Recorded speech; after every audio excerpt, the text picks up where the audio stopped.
Avant de plonger ensemble dans cette page d'histoire humaine et artistique, nous vous invitons, si ce n'est pas encore fait, à vous abonner à notre chaîne.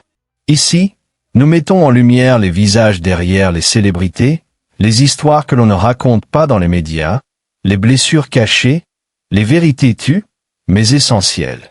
Votre soutien est précieux, car c'est grâce à vous que nous pouvons continuer à explorer ces récits puissants, sincères et profondément humains. Activez la cloche des notifications pour ne rien manquer. Merci de nous accompagner dans cette aventure. Par une froide soirée d'hiver, tandis que Paris semblait enveloppé d'un manteau de silence, un homme était assis seul dans une petite chambre aux murs remplis de souvenirs. Cet homme, c'était Patrick Bruel. L'artiste aux innombrables tubes, aux tournées triomphales, celui que la France entière connaît pour ses chansons d'amour et ses rôles au cinéma. Mais ce soir-là, il n'était ni chanteur, ni comédien. Il était simplement un homme face à lui-même. Devant lui, un vieux carnet abîmé par le temps, sur lequel il avait griffonné des pensées intimes, des douleurs jamais vraiment dites. Pour la première fois, il décidait de mettre des mots sur ce qu'il avait trop longtemps gardé enfoui. Derrière les sourires de scène et les projecteurs éclatants, il y avait une peine profonde, une faille qui n'avait jamais cessé de saigner. Il confiait que la plus grande tristesse de sa vie ne venait ni d'un revers de carrière, ni de critiques acerbes, ni même de l'usure du succès. Elle venait d'une perte personnelle, intime, irréparable, celle de sa mère. Claire. Elle s'appelait Claire. Une femme discrète, forte, d'une douceur infinie. Elle était tout pour lui. Elle avait été son encre, sa lumière, sa confidente. Dans leur modeste appartement de la banlieue parisienne, elle élevait seule ses enfants dans une atmosphère d'amour et de musique. Elle travaillait de longues heures, souvent épuisée, mais ne manquait jamais de leur chanter, chaque soir, de vieux refrains français. Ces mélodies deviendraient plus tard les racines émotionnelles de l'œuvre musicale de Patrick. Dans ces chansons que l'on a tant fredonnées, casser la voix, je te le dis quand même, place des grands hommes, se cachent des échos de cette enfance fragile, mais belle. De cette mère courage qui, sans le savoir, nourrissait une vocation. Patrick n'a jamais oublié ces soirs-là. Ni cette voix familière, tremblante mais juste, qui berçait son sommeil. Sa passion pour la musique est née là, dans ce foyer simple, nourri par le courage d'une femme seule. Mais la vie est parfois cruelle au moment où elle devrait récompenser. Alors que Patrick voit sa carrière éclore, qu'il enregistre ses premiers albums et que la France commence à murmurer son nom, une tragédie le frappe de plein fouet. Claire est atteinte d'un cancer du poumon, en phase terminale. Le temps est suspendu. Patrick annule ses concerts, interrompt les interviews. Il ne veut plus qu'une chose, être auprès d'elle. Il restera à son chevet jusqu'au bout, lui chantant à son tour les chansons de leur passé commun. Elle s'éteindra dans ses bras. Et lui, il ne s'en remettra jamais tout à fait.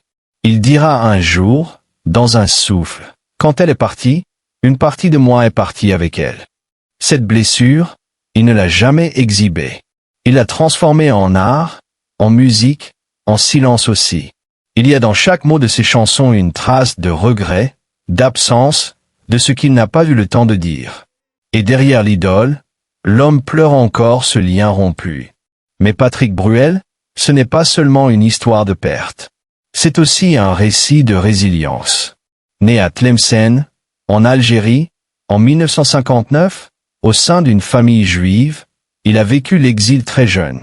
Avec la guerre d'indépendance, sa famille est contrainte de fuir pour s'installer en France. Un déracinement violent. Une enfance marquée par la précarité, le rejet, le racisme ordinaire. Il racontera plus tard, non sans douleur, les insultes reçues à l'école, les regards méprisants, les humiliations silencieuses. Ces moments-là l'ont façonné. Ils ont forgé en lui une empathie profonde envers ceux que la société laisse de côté. Son amour pour l'art naît dans ces années d'incompréhension. Très jeune, il découvre en cachette Brel, Brassens, Gainsbourg. Il apprend la guitare seul, écrit ses premiers textes à l'âge où d'autres découvrent à peine leurs rêves. Malgré les réticences de ses parents, qui aurait voulu pour lui une carrière sûre, il s'accroche à son rêve artistique. Sa première apparition à l'écran date de 1978 dans Le Coup de Sirocco. C'est une porte d'entrée. Mais c'est en 1989, avec l'album Alors Regarde, que tout bascule. Patrick devient une idole. Il remplit les stades, envahit les ondes, devient la voix d'une génération. Le succès est fulgurant, mais aussi violent. Car la célébrité est un piège doré. Derrière l'amour du public, il y a la solitude, la pression, les attentes. Patrick n'a plus le droit à l'erreur. Chaque sourire est scruté, chaque mot disséqué.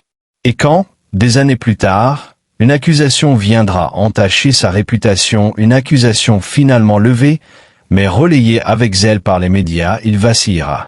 Le doute s'installe. L'image est écorchée. Le public se divise. Certains le soutiennent, d'autres s'éloignent. Lui, s'effondre. Il n'a plus envie de chanter. Il doute de sa légitimité, de sa place dans ce monde qui semble vouloir le détruire après l'avoir adoré. Mais une fois encore, c'est la musique qui le sauve. Il compose, écrit, se reconstruit. Juste avant, sorti en 1999, est Un cri du cœur. Un album douloureux, intime, mais nécessaire. Il y parle de la perte, du vide, du pardon. C'est une catharsis. Et le public, cette fois, entend à nouveau. Aujourd'hui, Patrick Bruel est un homme qui a survécu. À la douleur, au tumulte, à lui-même. Il continue de chanter, de jouer, mais différemment. Avec plus de gravité, plus d'authenticité encore. Il sait ce que chaque mot coûte. Il sait que derrière chaque mélodie peut se cacher une cicatrice. Son parcours est celui d'un artiste, oui, mais aussi celui d'un fils, d'un exilé, d'un homme. Un homme qui a connu l'amour, la gloire, le rejet, la rédemption.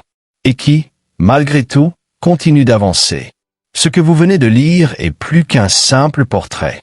C'est un hommage à une mère, à un artiste, à une humanité souvent ignorée. Si ce récit vous a touché, si vous avez ressenti ne serait-ce qu'une étincelle d'émotion, abonnez-vous à cette chaîne. Nous ne faisons pas ici du sensationnalisme. Nous racontons des vies, des vraies, des histoires comme la vôtre, comme la mienne, comme celle de Patrick. Et maintenant, à vous. Avez-vous déjà vécu une perte qui vous a transformé à jamais? Pensez-vous que les artistes doivent cacher leur douleur pour préserver leur image? La musique peut-elle vraiment guérir les blessures les plus profondes? Partagez vos pensées en commentaire. Votre voix compte. Votre histoire aussi.